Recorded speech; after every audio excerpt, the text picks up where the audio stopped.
કેમ છો વિદ્યાર્થી મિત્રો? તો આજે ફરીથી તમારા માટે એક નવો વિડીયો લઈને આવી ગયો છું. જે આપણે ડુએસ ડાયરેક્ટેડની જે સિરીઝ ચાલુ છે એનો આપણે આજે બીજો વિડીયો જોશું કે પરીક્ષામાં જે વિદ્યાર્થીઓના સેક્શન ડી માં તકલીફ પડે છે તેમાં ડુએસ ડાયરેક્ટેડમાં બીજા ઘણા બધા જે મહત્વના છે એવા આપણે જે પ્રશ્નો છે એનું સોલ્યુશન કરશું અને સમજીશું કે કયો જવાબ કેમ આવે છે.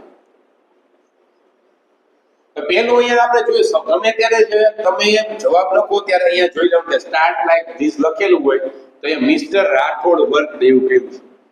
અહીંયા સાથી બલરામ આપ્યું છે, આપણે એનું મિસ્ટર રાઠોડ કરવાનું છે અને વર્તમાન કાળ આપેલું છે એનો આપણે ભૂતકાળ કરવાનો છે.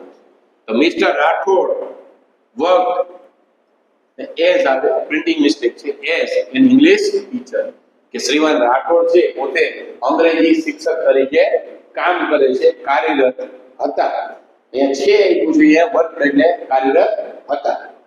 હી મિસ્ટર રાઠોડ પોતે પુરુષ જ છે, હીનું હી રહેશે. હી 10 છે તો આપણે ખબર છે કે સાદા વર્તમાન કાળમાં ડુ કે 10 આવે છે, સાદા ભૂતકાળમાં ડીડ આવે. તો અહીં આપણે શું કરવું પડે? ડીડ કરવું પડે. Did not teach any other subject કે તે બીજો એક વિષય ભણાવતા નથી.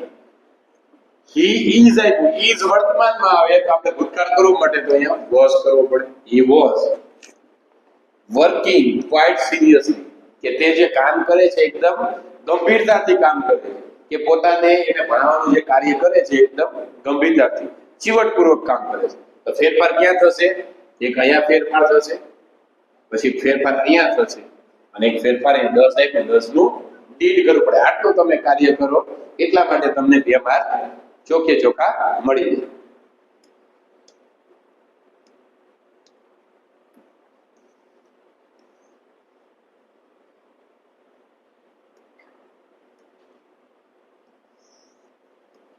હવે છે request you to look at the picture. આપણે જે અત્યારે વાર્ષિક પરીક્ષા ગઈ એમાં પૂછે બેઠે બેઠું પૂછાણું હતું, એમાં પ્રિયંકાની જગ્યાએ કદાચ બીજું નામ લખેલું હોય એ લખેલું, કારણ કે આ ફકરો બેઠો બેઠો પૂછાણો હતો. અહીંયા શું કે પ્રિયંકા રિક્વેસ્ટેડ કર્યું છે, મેં રિક્વેસ્ટ કર્યું છે એટલે આપણે કાર્ડ ફેરફાર કરવાનું છે.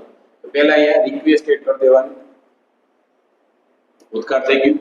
યુ ટુ લુક એટ, ઘણા બધા વિદ્યાર્થીઓ તો અહીંયા લુક તો કરી નાખ્યું છે પણ અહીંયા કઈ ફેરફાર કરવાનો આવતો જ નથી કે Priyanka requested you to look at the picture. What do, do ક્યાં આવે? વર્તમાન કાળમાં આવે. તો ભૂતકાળ આપણે કરી દો, ભૂતકાળમાં શું થાય? ડીડ થાય. Did you notice. પછી ઇઝન્ટ આપ્યું છે, ઇઝન્ટ વર્તમાન કાળમાં આવે તો આપણે ભૂતકાળ કરવો હોય તો ભૂતકાળમાં શું કરવું પડે? Wasn't. Wasn't it funny? Then is નું શું કરવાનું? was a monkey who has no had a newspaper in his hand and reading નું શું કરવું પડે? was reading it. આટલા ફેરફાર કરો એટલે 2 માંથી 2 માર્ક મળે. ફરીથી આપણે જોઈ Priyanka requested you to look at the picture. What did you notice? Wasn't it funny? There was a monkey who had a newspaper in his hand and was reading it. અને તે વાંચી રહ્યો હતો.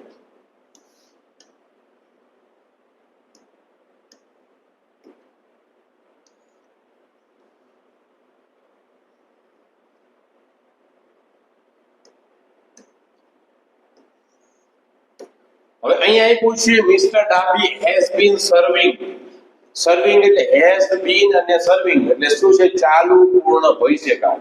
ચાલુ પૂર્ણ ભવિષ્યકાળ એટલે શું? કોઈ ક્રિયા ભૂતકાળમાં ચાલુ હતી, વર્તમાનમાં ચાલુ છે અને ભવિષ્યકાળમાં ચાલુ રહેશે એવી ક્રિયાને ચાલુ પૂર્ણ ભવિષ્યકાળ તરીકે ઓળખવામાં આવે છે. ચાલુ પૂર્ણ વર્તમાન તરીકે, ચાલુ પૂર્ણ ભવિષ્યકાળને ચાલુ પૂર્ણ વર્તમાન કાળ તરીકે. દાખલા તરીકે એમ છે મિસ્ટર ડાબી સર્વ કહેતા અહીંયા શું આવે? હેઝ બીન અને સર્વિંગ કે શ્રીમાન ડાબી છે has been serving in the school for many years કે ઘણા વર્ષોથી શ્રીમાન ડાબી છે આ શાળામાં સર્વિસ કરી રહ્યા છે, સેવા આપી રહ્યા છે. ભૂતકાળમાં સેવા આપતા હતા, વર્તમાનમાં આપે છે અને હજી પણ ભવિષ્યમાં આપવાના છે એટલે ચાલુ પૂર્ણ વર્તમાન. હી has been taught નું શું થાય? Teaching. he has been teaching mathematics in the Saraswati Vidyalaya કે જે સરસ્વતી વિદ્યાલય છે એમાં ગણિત રે ભણાવી રહ્યા છે. ભૂતકાળમાં ભણાવતા હતા, વર્તમાનમાં અત્યારે ભણાવે છે અને હજી નોકરી બાકી હોય એટલે ભવિષ્યમાં પણ ભણાવવાના. ચાલુ પૂર્ણ વર્તમાન. The students showed, ભૂતકાળ આપ્યું છે શું કરું બહુવચન છે એટલે have been showing love and gratitude towards him, કે વિદ્યાર્થીઓ છે તેમના પ્રત્યે શું બતાવે, શું એટલે બતાવ, શું બતાવે છે પ્રેમ, અને ગ્રેટિટ્યુડ એટલે માન towards him, કે જે શિક્ષક છે શિક્ષક પ્રત્યે માન અને પ્રેમ બતાવી રહ્યા છે. ભૂતકાળમાં બધા સારા શિક્ષક હોય તો ભૂતકાળમાં જે વિદ્યાર્થી હતા એ પણ માન આપતા હોય, વર્તમાનનો એ પણ માન આપે, ભવિષ્યમાં પણ માન આપે છે. તો આપણે શું શું ફેરફાર કર્યું છે? સર્વન આપ્યું છે એનું has been serving to, has આવે તો હેવ આવે, બીન આવે અને ક્રિયાપદનું આઈએનજી વાળું રૂપ આવે. એટલે સર્વર છે તો હેઝ કેમ આવ્યું કાઢે મિસ્ટર ડાબી છે એની સાથે હેઝ આવે, બીન આવી, સર્વ છે સર્વનું સર્વિંગ. પછી ઈ છે ઈ સાથે હેઝ આવે, હેઝ બીન તો આટલું શું કર્યું મૂળરૂપ ટીચ છે તો ટીચિંગ. પછી ત્રીજું છે ધ સ્ટુડન્ટ્સ બહુવચન છે એની સાથે હેવ આવે, બીન આવે, સો નું મૂળરૂપ છે, સો નું મૂળરૂપ સો છે, સોવી. આટલું તમે કરો એટલે તમને 2 માર્ક ચોક્કસ મળી જાય.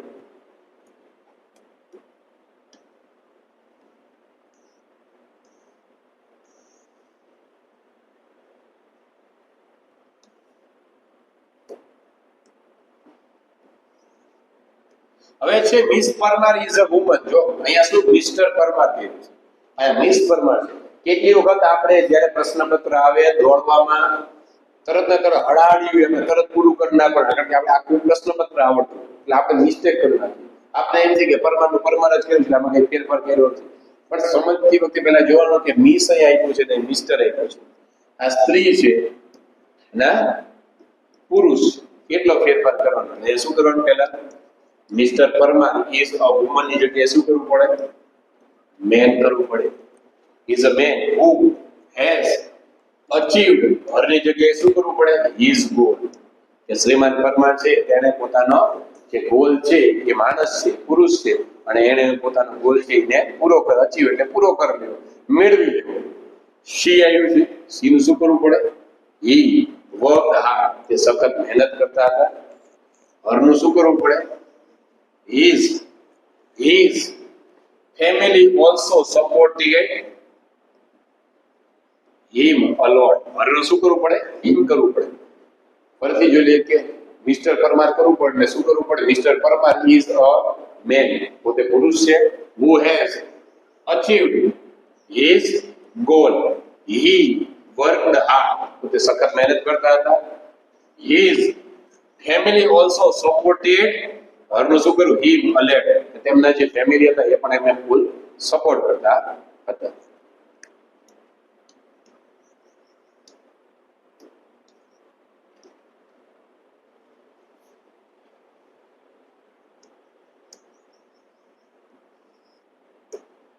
પછી છે કે કાર્ટૂનિંગ વોઝ, પેશી વાક્ય રચના અહીં છે.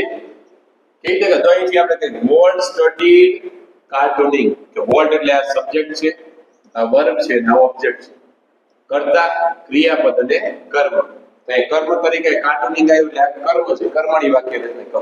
કાર્ટૂનિંગ વોઝ એટલે કેવું કરવાનું છે? સાદો ભૂતકાળ છે, સાદા ભૂતકાળનું આપણે પેસિવ કરવાનું છે એટલે ટુ બી નું રૂપ તરીકે વોઝ આવ્યું. પહેલા શું આવે?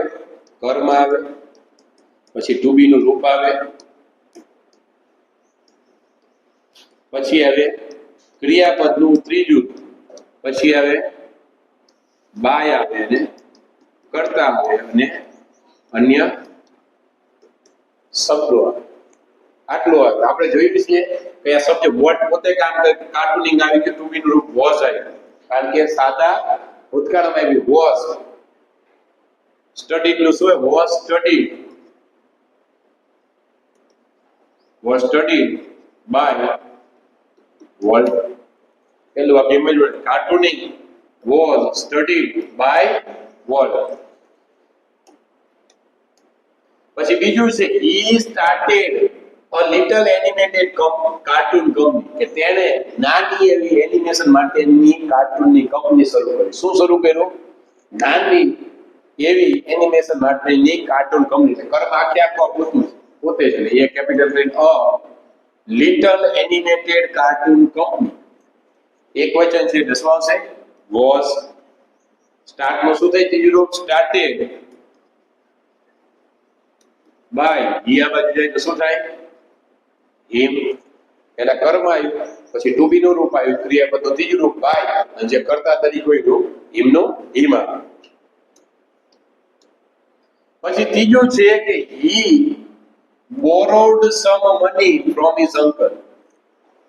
કે એણે થોડા પૈસા તેના કાકા પાસેથી ઉછીના લીધા. બોરો એટલે ઉછીનું લીધું. શું ઉછીનું લીધું? થોડા પૈસા. શું ઉછીનું લીધું? પૈસા. તો આપણે કહીએ કે some money was borrowed